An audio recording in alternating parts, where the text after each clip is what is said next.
ಆತ್ಮೀಯ ವಿದ್ಯಾರ್ಥಿಗಳೇ, ನಾನು Shri Shivananda ಹಲ್ಲೋಳಿ,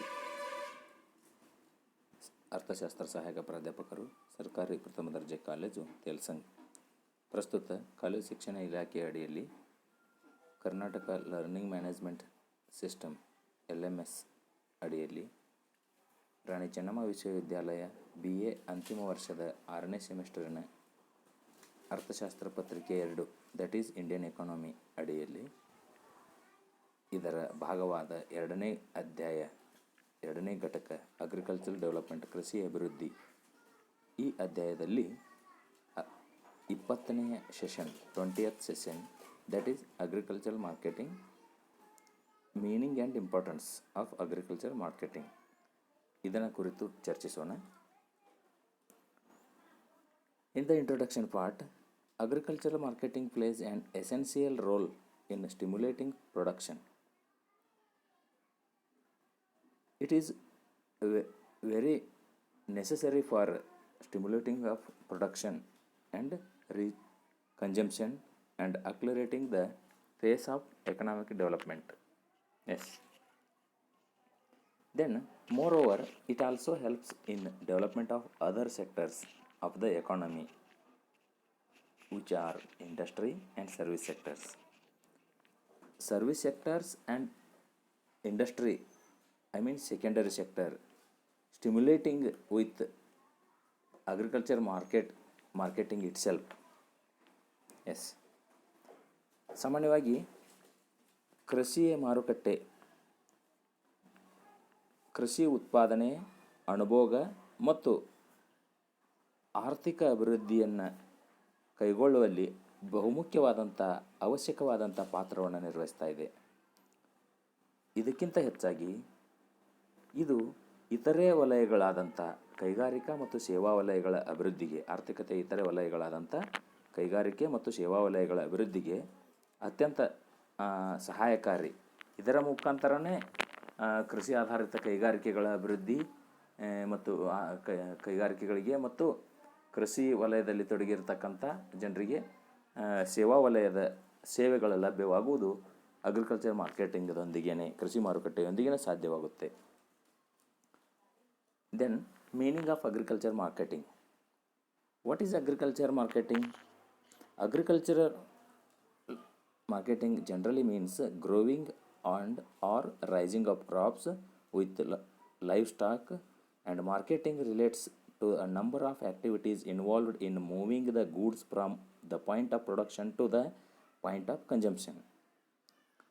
Agriculture marketing involves the services related to planning, organizing, directing and handling of agriculture produce in such a way as to satisfy farmers, intermediaries and consumers.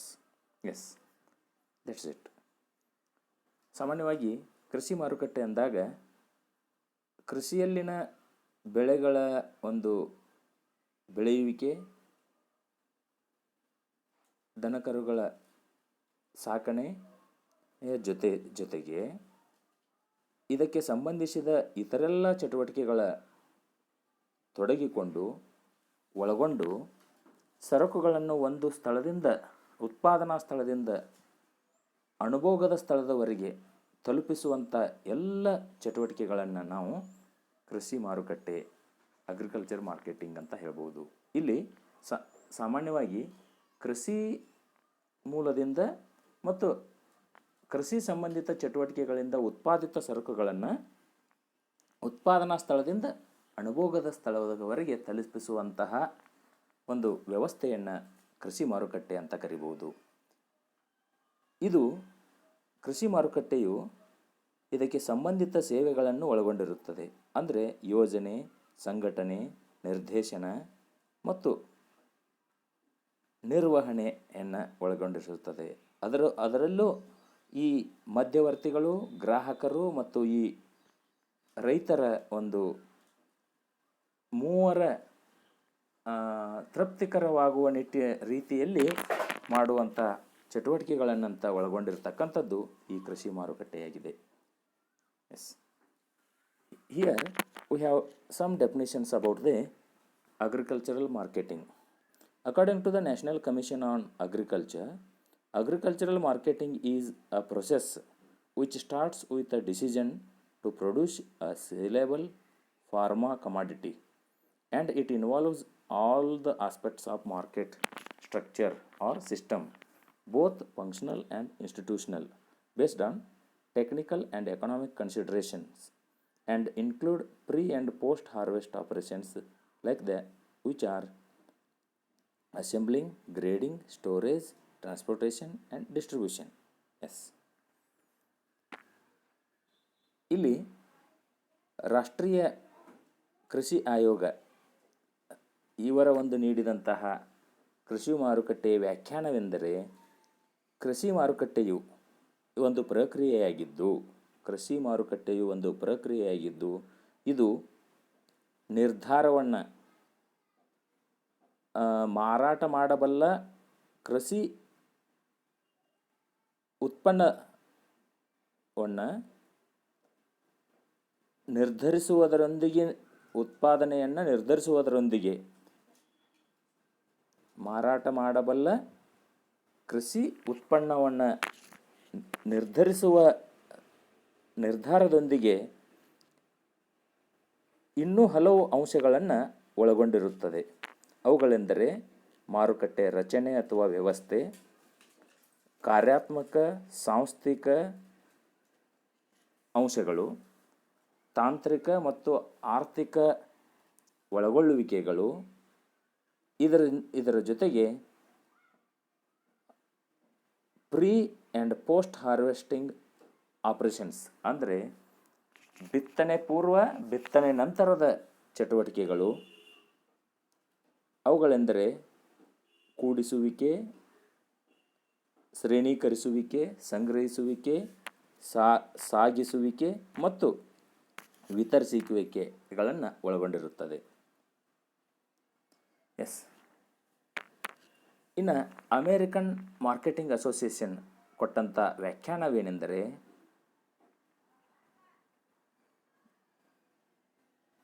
Marketing as a performance of business activities that directs the flow of goods and services from producers to users. ಇಲ್ಲಿ marketing ಅಂದಾಗ American marketing association ಪ್ರಕಾರ, ಮಾರುಕಟ್ಟೆ association ಪ್ರಕಾರ ಕೃಷಿ ಮಾರುಕಟ್ಟೆ ಅಂದರೆ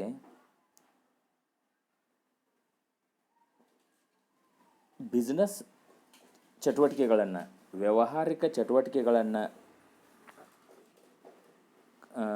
ನಿರ್ವಹಿಸುವ, ನಿರ್ದೇಶಿಸುವ, ಸರಕು ಮತ್ತು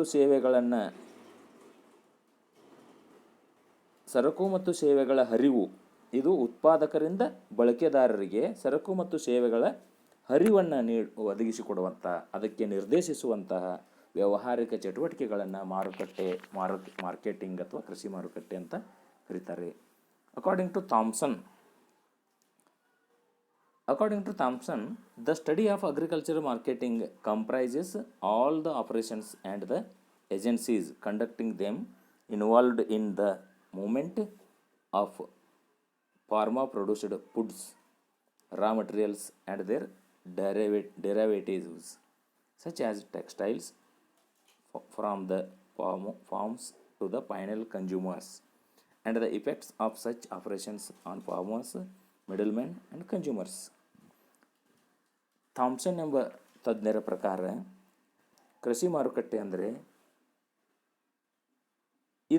ಕೃಷಿ ಮಾರುಕಟ್ಟೆಯು ಇದು ಒಳಗೊಂಡಂಥ ಎಲ್ಲ ಕಾರ್ಯಾಚರಣೆಗಳನ್ನು ಅಧ್ಯಯನ ಮಾಡುವುದಾಗಿದ್ದು ಮತ್ತು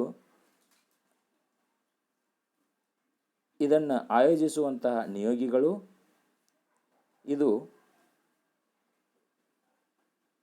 ಫಾರ್ಮಾ ಪ್ರೊಡ್ಯೂಸ್ಡ್ ಹೊಲದಿಂದ ಉತ್ಪಾದಿಸುವ ಆಹಾರ ಧಾನ್ಯಗಳು, ಕಚ್ಚಾ ಸರಕುಗಳು, ಅವುಗಳ ಟೆಕ್ಸ್ಟೈಲ್ನಂಥವುಗಳು,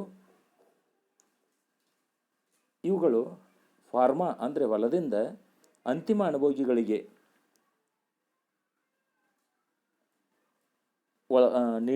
ತಲುಪಿಸುವಂಥ ವ್ಯವಸ್ಥೆಯಲ್ಲಿ ಒಳಗೊಂಡಂಥ ರೈತರು, ಮಧ್ಯವರ್ತಿಗಳು ಮತ್ತು ಗ್ರಾಹಕರನ್ನು ಒಳಗೊಂಡಂಥ ಈ ಒಂದು ವ್ಯವಸ್ಥೆಯನ್ನು ಅಧ್ಯಯನ ಮಾಡುವುದನ್ನು ಕೃಷಿ ಮಾರುಕಟ್ಟೆ ಅಂತ ಕರೀತಾರೆ. S. Then scope of agriculture marketing.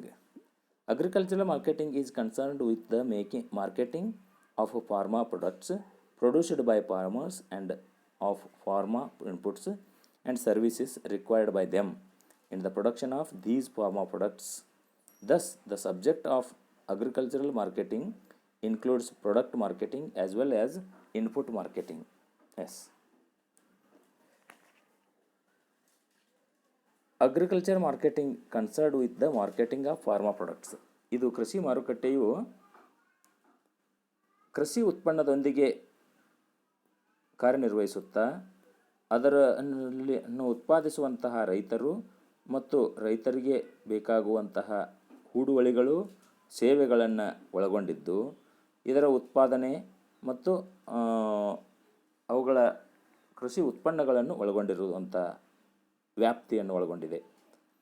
ದಸ್ ಆದ್ದರಿಂದ ಈ ವಿಷಯವು ಕೃಷಿ ಮಾರುಕಟ್ಟೆ ವಿಷಯವು ಉತ್ಪನ್ನದ ಮಾರಾಟ ಮತ್ತು ಹೂಡುವಳಿಗಳ ಮಾರುಕಟ್ಟೆಯನ್ನು ಒಳಗೊಂಡಿದೆ.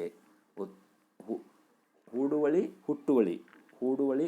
ಕೃಷಿ ಹುಟ್ಟುವಳಿ ಎರಡನ್ನೂ ಒಳಗೊಂಡಂಥ ವ್ಯಾಪ್ತಿಯನ್ನು ಹೊಂದಿದೆ ಅಂತ ಹೇಳ್ಬೋದು. Yes. Then we have list out here importance of agriculture marketing. ಕೃಷಿ ಮಾರುಕಟ್ಟೆಯ ಮಹತ್ವವನ್ನು ಈ ಅಂಶಗಳ ಮುಖಾಂತರ ನಾವು ಸಾಬೀತುಪಡಿಸಬಹುದು. Increase in agriculture production, increase in farmer income, demand for inputs increases, employment, development of allied activities, expansion of markets, creation of utility, revenue to government. Yes. ಕೃಷಿ ಉತ್ಪನ್ನದ ಹೆಚ್ಚಳ, ರೈತರ ಆದಾಯದ ಹೆಚ್ಚಳ, ಹೂಡುವಳಿಗಳ ಬೇಡಿಕೆ ಹೆಚ್ಚಳ, ಉದ್ಯೋಗ, ಕೃಷಿ ಸಂಬಂಧಿತ ಚಟುವಟಿಕೆಗಳ ಒಂದು ಅಭಿವೃದ್ಧಿ, ಮಾರುಕಟ್ಟೆ ವಿಸ್ತರಣೆ, ಪುಷ್ಟಿಗುಣದ ಸೃಷ್ಟಿ, ಸರ್ಕಾರಕ್ಕೆ ಆದಾಯ. ಈ ಅಂಶಗಳನ್ನು ನಾವು ಕೃಷಿ ಮಾರುಕಟ್ಟೆಯ ಮಹತ್ವದ ಅಂಶಗಳಂತ ಹೇಳ್ಬೋದು. Here we have brief explanation about these points. Increase in agriculture production ಅಂದರೆ ಕೃಷಿ ಮಾರುಕಟ್ಟೆಯು ಉತ್ಪಾದನೆಯನ್ನು ಅದರೊಂದಿಗೆ ಸರಕುಗಳ ಒಂದು ದೊರೆಯುವಿಕೆ, ಕೃಷಿ ಸೇವೆಗಳನ್ನು ದೊರೆಯುವಿಕೆ, ಆರ್ಥಿಕತೆಯಲ್ಲಿ ದೊರೆಯುವಂತೆ ಮಾಡುವಂಥ ವ್ಯವಸ್ಥೆನೇ ಕೃಷಿ ಮಾರುಕಟ್ಟೆ ಅಂತ ಹೇಳ್ಬೋದು. ಇನ್ನು ಇನ್ಕ್ರೀಸ್ ಇನ್ ಫಾರ್ಮಾ ಇನ್ಕಮ್ ಅಂದಾಗ ಎನ್ ಎಫಿಷಿಯಂಟ್ ಮಾರ್ಕೆಟಿಂಗ್ ಸಿಸ್ಟಮ್, ವ್ಯವಸ್ಥಿತ ದಕ್ಷ ಮಾರುಕಟ್ಟೆ ವ್ಯವಸ್ಥೆ ಈ ಮಧ್ಯವರ್ತಿಗಳ ಸಂಖ್ಯೆಯನ್ನು ಕಡಿಮೆ ಮಾಡಿ ಮಾರಾಟದ ವೆಚ್ಚವನ್ನು ನಿಯಂತ್ರಿಸಿ ರೈತರ ಆದಾಯವನ್ನು ಹೆಚ್ಚಿಸುವಂಥ ಕಾರ್ಯವನ್ನು ನಿರ್ವಹಿಸುತ್ತೆ. ಆದ್ದರಿಂದ ಕೃಷಿ ಮಾರುಕಟ್ಟೆ ಅತ್ಯಂತ ಮಹತ್ವವಾದುದು ಅಂತ ಹೇಳ್ಬೋದು. Demand for inputs increases. When agricultural production and income increases, demand for inputs increase which boosts economic activities. ಎಸ್. ಕೃಷಿ ಉತ್ಪನ್ನವು ಅದರೊಂದಿಗೆ ಕೃಷಿ ಮಾರುಕಟ್ಟೆಯ ಮೂಲಕ ಅವರ ಆದಾಯ ಹೆಚ್ಚಳಗೊಂಡಾಗ ತನ್ಮೂಲಕ ಕೃಷಿಯಲ್ಲಿನ ಹೂಡುವಳಿಗಳಿಗೆ ಒಂದು ಬೇಡಿಕೆ ಹೆಚ್ಚಾಗಿ ಅದರ ಮೂಲಕ ಆರ್ಥಿಕ ಚಟುವಟಿಕೆಗಳಿಗೆ ಉತ್ತೇಜನ ನೀಡುತ್ತದೆ ಅಂತ ಹೇಳ್ಬೋದು. ಈ ಎಲ್ಲ ಅಂಶಗಳು ಕೃಷಿ ಮಾರುಕಟ್ಟೆಯ ಒಂದು ಮಹತ್ವವನ್ನು ಸಾರಿ ಹೇಳುತ್ತವೆ. ಇನ್ನು ನಾಲ್ಕನೇದಾಗಿ employment. Expansion in improvements and in marketing facilities helps in increasing employment opportunities in the economy. ಕೃಷಿ ಮಾರುಕಟ್ಟೆ ವಿಸ್ತರಣೆಯು ಮತ್ತು ಅದರ ಒಂದು ಪ್ರಗತಿಯು ಮಾರುಕಟ್ಟೆಯಲ್ಲಿನ ಸೌಲಭ್ಯಗಳನ್ನು ನೀಡುವುದರ ಜೊತೆಗೆ ಆರ್ಥಿಕತೆಯಲ್ಲಿ ಉದ್ಯೋಗದ ಅವಕಾಶಗಳನ್ನು ಹೆಚ್ಚಿಸುತ್ತದೆ, ತನ್ಮೂಲಕ ಉದ್ಯೋಗ ಸೃಷ್ಟಿ ಮಾಡುತ್ತದೆ ಅಂತ ಹೇಳ್ಬೋದು. ಐದನೇದಾಗಿ development of allied activities. And improved and efficient system of agriculture marketing helps in development of agriculture and allied activities. ಈ ಕೃಷಿ ಮಾರುಕಟ್ಟೆಯ ಒಂದು ಪ್ರಗತಿ, ದಕ್ಷ ವ್ಯವಸ್ಥೆಯು ತನ್ಮೂಲಕ ಕೃಷಿ ಸಂಬಂಧಿತ ಚಟುವಟಿಕೆಗಳಿಗೂ ಕೂಡ ಅವುಗಳ ಅಭಿವೃದ್ಧಿಗೂ ಕೂಡ ಸಹಾಯಕವಾಗುತ್ತದೆ ಅಂತ ಹೇಳ್ಬೋದು. Expansion of markets. An improved and efficient system of agricultural marketing helps in expansion of markets. ದಕ್ಷ ಮತ್ತು ಪ್ರಗತಿಪರ ಕೃಷಿ ಮಾರುಕಟ್ಟೆ ವ್ಯವಸ್ಥೆಯು ಮಾರುಕಟ್ಟೆಗಳನ್ನು ಇನ್ನಷ್ಟು ವಿಸ್ತರಣೆಗೊಳಿಸಲಿಕ್ಕೆ ಸಾಧ್ಯವಾಗುತ್ತದೆ. ತನ್ಮೂಲಕ ಆರ್ಥಿಕ ಪ್ರಗತಿಯಾಗುತ್ತದೆ. 7ನೇದಾಗಿ creation of utility. Agri marketing adds utilities to the product like farm utility, place utility, time utility, etc. ಕೃಷಿ ಮಾರುಕಟ್ಟೆಯು ತುಷ್ಟಿಗುಣವನ್ನು ಸರಕುಗಳಿಗೆ ತುಷ್ಟಿಗುಣವನ್ನು ತುಂಬುತ್ತದೆ. ರೂಪ ತುಷ್ಟಿಗುಣ, ಸ್ಥಳ ತುಷ್ಟಿಗುಣ ಮತ್ತು ವೇಳೆ ತುಷ್ಟಿಗುಣವನ್ನು ತುಂಬಿ ತುಷ್ಟಿಗುಣವನ್ನು ಸೃಷ್ಟಿ ಮಾಡುತ್ತದೆ. ಅಂದರೆ ಅನುಭೋಗಿ ಸರಕುಗಳನ್ನು ಸೃಷ್ಟಿ ಮಾಡುತ್ತದೆ. ಇನ್ನು 8ನೇದಾಗಿ revenue to the government. Directly or indirectly, agriculture markets brings revenue to the government in the form of fees, taxes, etc. ಶುಲ್ಕಗಳ ಮೂಲಕ, ತೆರಿಗೆಗಳ ಮೂಲಕ ಪ್ರತ್ಯಕ್ಷವಾಗಿ ಮತ್ತು ಪರೋಕ್ಷವಾಗಿ ಕೃಷಿ ಮಾರುಕಟ್ಟೆಯು ಸರ್ಕಾರಕ್ಕೆ ಆದಾಯವನ್ನು ತರುತ್ತದೆ. ಈ ಎಲ್ಲ ಅಂಶಗಳು ಕೃಷಿ ಮಾರುಕಟ್ಟೆಯ ಮಹತ್ವವನ್ನು ಸಾರಿ ಹೇಳುವಂತಹ ಅಂಶಗಳಾಗಿವೆ. Yes, we have conclusion. In the conclusion part, agriculture marketing plays an essential role in stimulating production, consumption, and accelerating the pace of economic development. But in India, we find that the agriculture marketing is having a number of problems and government is also putting efforts to solve them. Yes. ಅಂತಿಮ ಹಂತದಲ್ಲಿ ನಾವು ಹೇಳೋದೇನೆಂದರೆ, ಕೃಷಿ ಮಾರುಕಟ್ಟೆ ಭಾರತದಲ್ಲಿ, ಅದರಲ್ಲೂ ವಿಶೇಷವಾಗಿ ಭಾರತದಲ್ಲಿ ಉತ್ಪಾದನೆಯನ್ನು ಪ್ರೋತ್ಸಾಹಿಸುವಲ್ಲಿ, ಉತ್ಪಾದನೆಯನ್ನು, ಅನುಭೋಗವನ್ನು ಮತ್ತು ಆರ್ಥಿಕ ಅಭಿವೃದ್ಧಿಯನ್ನು ಪ್ರೋತ್ಸಾಹಿಸುವಲ್ಲಿ ಅತ್ಯಂತ ಮಹತ್ವದ ಪಾತ್ರವನ್ನು ವಹಿಸ್ತದೆ ಅಂತ ಹೇಳ್ಬೋದು. ಆದರೆ ಭಾರತದಲ್ಲಿ ನಾವು ಕೃಷಿ ಮಾರುಕಟ್ಟೆಯಲ್ಲಿ ಬಹಳಷ್ಟು ಸಮಸ್ಯೆಗಳನ್ನು ನೋಡ್ತೇವೆ. ಬಹಳಷ್ಟು ಸಮಸ್ಯೆಗಳನ್ನು ಕಾಣ್ತಾ ಇದ್ದೀವಿ. ಈ ಸಮಸ್ಯೆಗಳನ್ನು ಪರಿಹರಿಸಲಿಕ್ಕೆ ಸರ್ಕಾರ ಕೂಡ ಪ್ರಯತ್ನ ಮಾಡ್ತಾ ಇದೆ. ಆದರೂ ಕೂಡ ಇನ್ನಷ್ಟು ಪ್ರಯತ್ನಪೂರ್ವಕವಾಗಿ ಕೃಷಿ ಮಾರುಕಟ್ಟೆಯನ್ನು ವ್ಯವಸ್ಥಿತ, ದಕ್ಷ ಮತ್ತು ಮಧ್ಯವರ್ತಿಗಳ ಹಾವಳಿಯಿಂದ ಮುಕ್ತಗೊಳಿಸಿ ಇದಾಗ ಇನ್ನಷ್ಟು ಸಹಾಯಕವಾಗುವುದರಲ್ಲಿ ಸಂದೇಹವಿಲ್ಲ. ಎಸ್, ಇದಿಷ್ಟು ಕೃಷಿ ಮಾರುಕಟ್ಟೆಯ ಅರ್ಥ ಮತ್ತು ಮಹತ್ವದ ಬಗ್ಗೆ ತಿಳಿದುಕೊಂಡೆವು. ಹೆಚ್ಚಿನ ಒಂದು ಓದಿಗಾಗಿ ದತ್ತ ಆ್ಯಂಡ್ ಸುಂದರಂ ಅವರ ಇಂಡಿಯನ್ ಎಕಾನಮಿ, ಗರಣಿ ಕೃಷ್ಣಮೂರ್ತಿಯವರ ಇಂಡಿಯನ್ ಎಕಾನಮಿ, ಭಾರತದ ಆರ್ಥಿಕತೆ ಎಂಬ ಕನ್ನಡದಲ್ಲಿ ಇರತಕ್ಕಂಥ ಒಂದು ಗ್ರಂಥ, ಇವುಗಳನ್ನು ಬಳಕೆ ಮಾಡಿಕೊಳ್ಳಬಹುದು. ಅದೇ ರೀತಿ ಈ ಒಂದು ಸೆಷನ್ 20ನೇ ಸೆಷನ್ನ ಈ ಕಂಟೆಂಟನ್ನು ನೋಡಿಕೊಂಡು ತಾವು ಹೆಚ್ಚಿನ ಓದನ್ನು ಪ್ರಯತ್ನಿಸಬಹುದು ಅಂತ ಹೇಳ್ತಾ ಈ ಸೆಷನನ್ನು ಇಲ್ಲಿಗೆ ಮುಕ್ತಾಯಗೊಳಿಸಿವೆ. Thank you one and all.